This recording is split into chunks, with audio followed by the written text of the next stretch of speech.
Welcome to Last Minute Lecture. This free chapter overview is designed to help students review and understand key concepts. These summaries supplement, not replace, the original textbook and may not be redistributed or resold. For complete coverage, always consult the official text. Imagine taking a selectively leaky water balloon, right? Mm-hmm. And you fill it with this highly specific mix of organic proteins, and then you just drop it straight into the ocean. Oh, it's completely doomed. Right. By all known laws of physics, that balloon is destined to just absorb water until it violently explodes. It's not a great setup for survival. No, definitely not. Welcome to this deep dive, everyone. Today, the Last Minute Lecture team has custom-tailored this session specifically for you. We're going to completely decode Chapter 3 of your text, Cellular Physiology of Nerve and Muscle. The 4th edition, yeah. Exactly. And our main mission today is mastering the maintenance of cell volume. We're going to break down these dense mechanisms step by step, strictly following the order in your book so you are perfectly prepped for your physiology class. Yeah, and we're really exploring a causal chain today, because what starts as this very basic physical threat to a primitive cell like that water balloon is actually the foundational reason you can flex a muscle or read a sentence or, even think a thought. It's wild to think about. It is. The entire architecture of human movement is built on a cell desperately trying not to pop. Okay, so let's wind the clock back a bit to understand why that threat even exists. Yeah. Long before complex cells, if you look at the evolutionary origins of cellular life, things were just chaotic. Very chaotic. Just a primordial murk. Right. Life was essentially this loose confederation of enzyme systems just sort of floating around in the ocean. And the overarching challenge there for, a cellular life was diffusion. These really valuable parts, the enzymes and organic molecules you need for biological reactions, they would constantly just drift away. They'd just get lost in the infinite ocean. Exactly. So the evolutionary innovation that solved this was the cell membrane. By wrapping a barrier around those reactions that was completely impermeable to large organic molecules, early life successfully trapped all the good stuff inside. Right. So that structural boundary basically created the first true inside versus outside. Yeah. But solving that drift problem immediately manufactured a terrifying new physical problem, which is osmotic balance.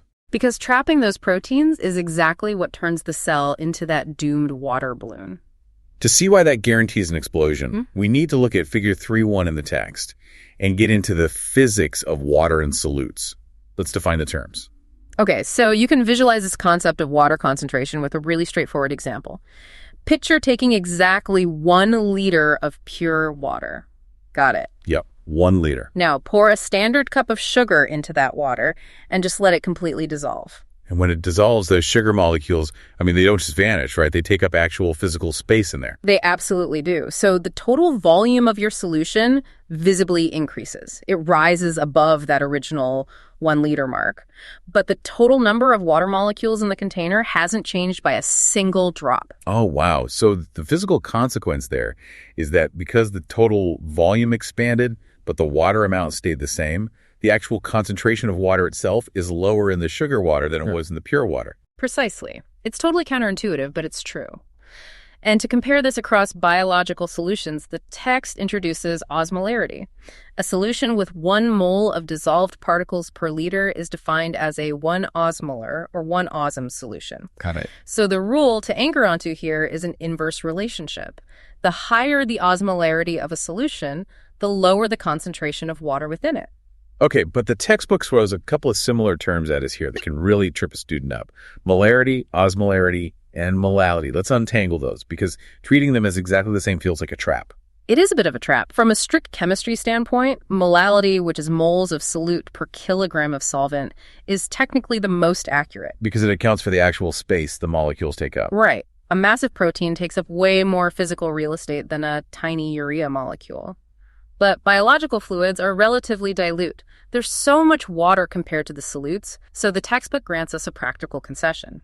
In this specific context, we can treat molarity and osmolarity as effectively the same. I want to push back on that concession, though. Wait, so does a 0.1 molar solution universally equal a 0.1 osmolar solution? Well, no. That hinges entirely on the structural integrity of the molecule. It's the dissociation rule. Okay, break that down for me. If a molecule stays perfectly intact when it dissolves, like glucose or urea, then a 0.1 molar glucose solution translates exactly to a 0.1 osmolar solution. It's one discrete particle. But let's look at sodium chloride. Table salt. Right, because when you drop NaCl into water, it physically splits. You get one positive sodium ion and one negative chloride ion. It's like a buy one, get one free deal for osmotic particles. That is the perfect way to phrase it. Because of that split, a 0.1 molar NaCl solution actually yields a 0.2 osmolar solution. So in biology, a concentration of 150 millimolar NaCl operates dynamically as 300 milliosmolar total. Okay, that makes sense. So let's look at figure 3.2 and put these particles into motion. Imagine a glass container divided right down the middle by a stretchy elastic barrier. Like a rubber sheet. Exactly. Scenario A. Side A have a high concentration of glucose. Side B has very low concentration. If the barrier is completely permeable, lets both glucose and water pass nature, just balances the scales. They swap sides until they're equal, and the barrier doesn't even move. Right, but biological reality relies on selective permeability. That's scenario B. Let's say the barrier still lets water pass freely, but it completely traps the glucose. The glucose cannot move to balance the gradient. But nature still demands an equilibrium.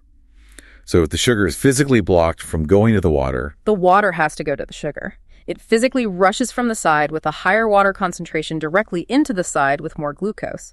And this movement of water down its concentration gradient is literally the definition of osmosis. And as that water floods into the glucose side, that compartment physically swells.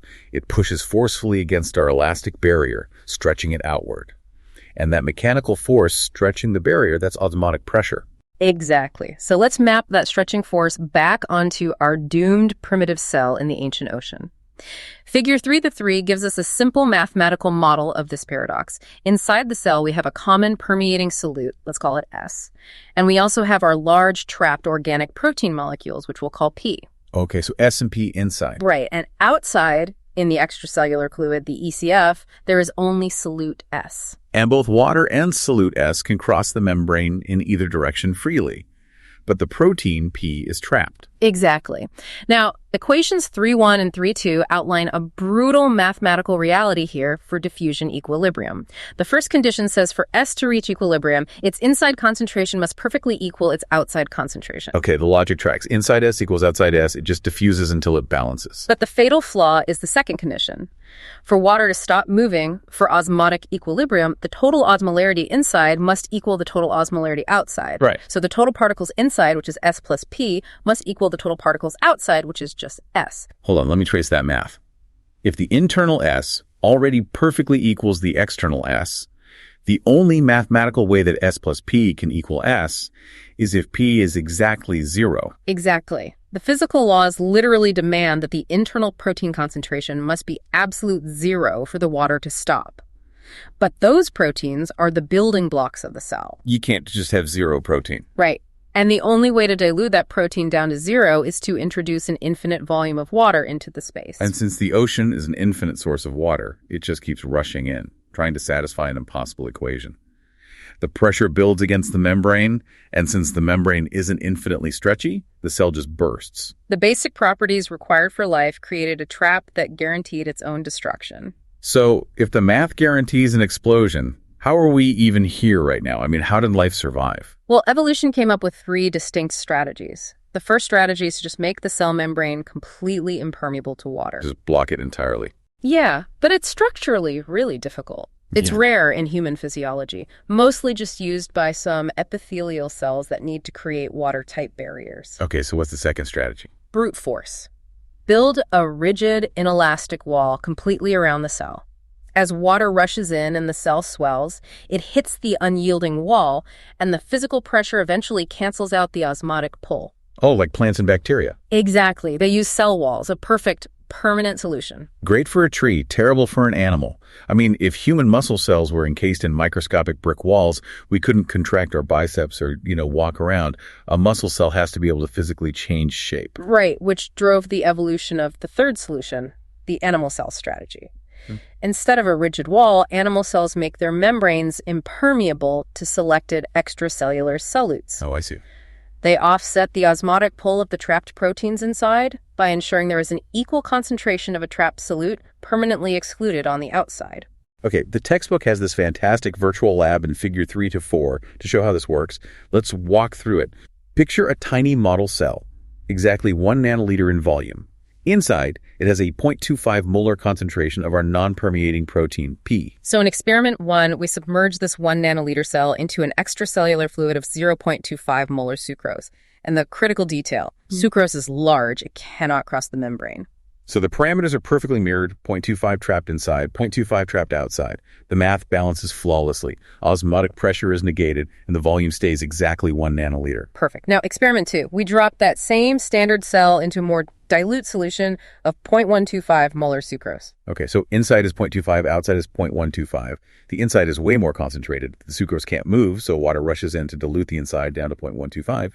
To cut the concentration in half, the volume has to double, right? Yep. The cell swells from 1 nanoliter to 2 nanoliters. Boom. Okay, experiment 3. This one is a trap for students. We put the standard cell into an extracellular fluid of 0.25 molar urea. Here is the crucial twist you have to spot. Urea can cross the membrane. It is a highly permeating solute. Exactly. When the cell hits the fluid, total osmolarities look balanced at 0.25 on both sides, but urea operates under its own gradient. There's no urea inside yet, so it rapidly rushes in. Now, the inside has the 0.25 molar proteins plus the 0.25 molar urea. Total internal osmolarity just spiked to 0.5. Wow, so the inside is vastly more concentrated now, and water just immediately follows the urea right inside. The volume expands uncontrollably, and the cell explodes. So the big takeaway here is permeating solutes are completely useless for osmotic balance. Which leads to experiment 4. We drop the standard cell into a mixed solution. 0.25 molar urea plus 0.25 molar sucrose. Okay, so the permeating urea rushes in just like before, but the sucrose acts as an external anchor. It stays outside. The math perfectly balances. The internal protein and urea match the external sucrose and urea. The volume stays safely at 1 nanoliter. And the real-world punchline of this entire chapter. In living animal cells, sodium the Na plus ion acts identically to the sucrose in that experiment. Wait, really? Sodium is the anchor? Yes. Sodium is the excluded impermeant extracellular solute. The active exclusion of sodium is the sole reason your cells aren't bursting at this exact second. That is just a stunning mechanical reality to grasp. But before we get into the implications of that, let's clear up a potential trap for students. Tonicity versus osmolarity. Oh, yes. Very important. Because look at the trials. The sucrose in trial 1 and the urea in trial 3 were both exactly 0.25 osmolar, same chemical measurements, but the sucrose kept the cell stable and the urea blew it up. Right. Tonicity describes the final biological effect a solution has on cell volume. Isotonic means no volume change. Hypotonic means the cell swells. Hypertonic means the cell shrinks. So the 0.25 sucrose was isotonic. But the 0.25 urea was fiercely hypotonic, even though they had the exact same osmolarity. Exactly. The key textbook rule here, for a solution to be isotonic, it must have the same osmolarity as the intracellular fluid.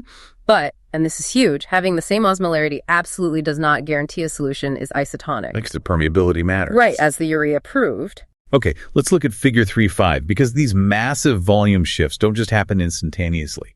There's a time course graph tracking experiment 4, the urea and sucrose mix. Time is on the x-axis, cell volume is on the y-axis. The dynamics here are fascinating. The cell doesn't just sit perfectly still at 1 nanoliter. In the very first microsecond, total outside osmolarity is 0.5 from both urea and sucrose, but inside is only 0.25 from the proteins. So the outside is initially way more concentrated. Yeah, and water channels let water move incredibly fast, way faster than urea diffuses. So water immediately races out of the cell toward the high outside concentration. On the graph, the cell volume line plummets rapidly. It shrinks. But it doesn't stay shrunken. No, because the slower moving urea is steadily diffusing into the cell. As internal osmolarity rises from the urea, water is pulled right back in. The graph slowly climbs back up the y-axis until it levels off at the normal 1 nanoliter. It's just a constant dynamic flux. It is. So let's summarize this whole causal chain, because this narrative arc is exactly what you need for the exam. The baseline necessity of trapping organic molecules created a life-threatening osmotic pressure problem. The math dictated an inevitable explosion. Right. And animal cells only survive this physical threat by actively excluding sodium. Sodium is the external anchor. And here is where it all connects to the rest of the book. By actively excluding these positively charged sodium ions just to maintain volume, the cell inadvertently sets up a massive electric field across its membrane. It's literally stockpiling electricity just to avoid popping. Exactly. And that exact electric field is the absolute foundation for membrane excitability. Excitability permits synaptic signaling, which is the trigger for every muscle contraction and force production you'll study in the next chapters. Everything connects back to keeping the cell from popping. That cascade is just incredible. Every time you turn a page, it relies on this primitive cell frantically bailing water. It really frames it in a new light. So I'll leave you with a final puzzle to ponder based on these rules. We know the cell maintains volume by actively excluding sodium, right? Using energy to pump it out. Yeah. So based on the physics we just covered, what happens to the cell's volume the exact moment it runs out of energy and that sodium barrier fails? Oh man. The moment it stops fighting the gradient, the physical laws reassert themselves, and that water balloon is doomed all over again. Exactly. Well, thank you for walking through this complex material with us. You now have a complete understanding of the causal chain in Chapter 3, and you are officially ready to crush your nerve and muscle physiology exam. From all of us at the Last Minute Lecture team, keep questioning how things work, and we'll see you on the next deep dive.